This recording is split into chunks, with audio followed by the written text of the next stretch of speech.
नमस्कार, मेरा नाम नीरज कुमार है। मैं एक शिक्षक हूँ। आज मैं आपके लिए एक कहानी लेकर आया हूँ। कहानी का नाम है मछली ने समाचार सुने। यह कहानी आपके समक्ष प्रथम बुक्स के सौजन्य से प्रेषित की जा रही है। चलिए सुनते हैं कहानी मछली ने समाचार सुने। एक छोटा सा गांव था। वहां एक नदी थी। उसमें मछली, मेंढक, कछुए सब खुशी खुशी रहते थे। मछलियों का परिवार बहुत बड़ा था।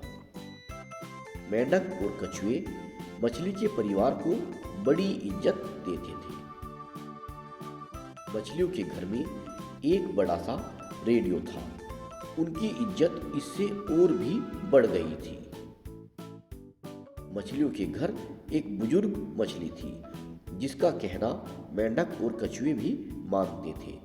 उसे सब दादा कहते थे।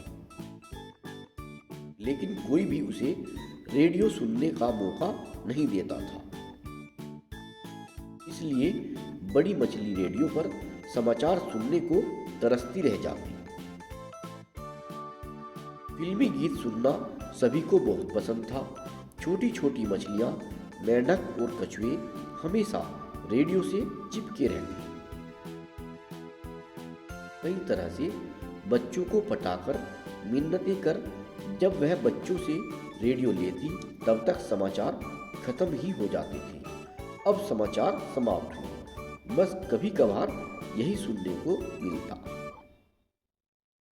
उस दिन भी यही सिलसिला चल रहा था, पर वह समाचार का आखिरी हिस्सा सुन पाई। उसे बहुत खुशी हुई। कम से कम इतना तो सुनने को मिला। लेकिन वह समाचार तो खुश करने वाला नहीं था।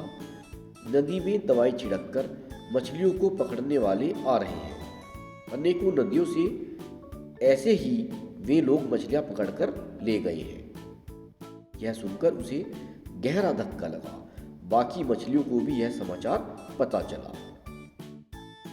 मेंढक और कछुए भी बहुत डर गए।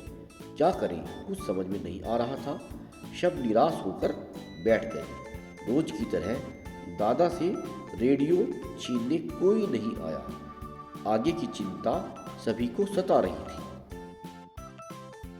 उसी समय उस शहर के मुखिया की बेटी गगरी उठाए पानी भरने वहां आई। मुखिया और दादा मछली अच्छे दोस्त थे। दादा ने उस लड़की से मुखिया को वहां आने का संदेश भिजवाया। मुखिया तुरंत नदी की ओर चल पड़ा। उसके आते ही दादा ने मुखिया का स्वागत कर उसे बिठाया। घर के भीतर की ओर पुकार कर काफी बनाने के लिए कहा। फिर रेडियो पर सुनी हुई बात बताई। मुखिया घबराया, बोला, हाय, ऐसा क्या? थोड़ी देर सोचने के बाद उसने कहा, आप बिल्कुल चिंता न कीजिए। आपको कोई तकलीफ न हो, इसकी व्यवस्था मैं करूंगा। सभी की मानो जान में जान आई। काफी पीकर मुखिया उनको निश्चिंत रहने का ढांढस बढ़ाकर चला गया। सभी को लगा कि दादा मछली ने अगर उस दिन वह समाचार न सुना होता तो यह दुर्घटना घट ही जाती। सबने निश्चय किया कि आगे से दादा का ख्याल रखेंगे। अब सभी दादा के साथ साथ समाचार सुनते। बच्चों, इस चित्र में आपको रंग भरना है। ये चित्र बना सकते हैं आप। इसमें भी आपको रंग भरना है। तो कैसी लगी आपको ये कहानी? अच्छी लगी ना?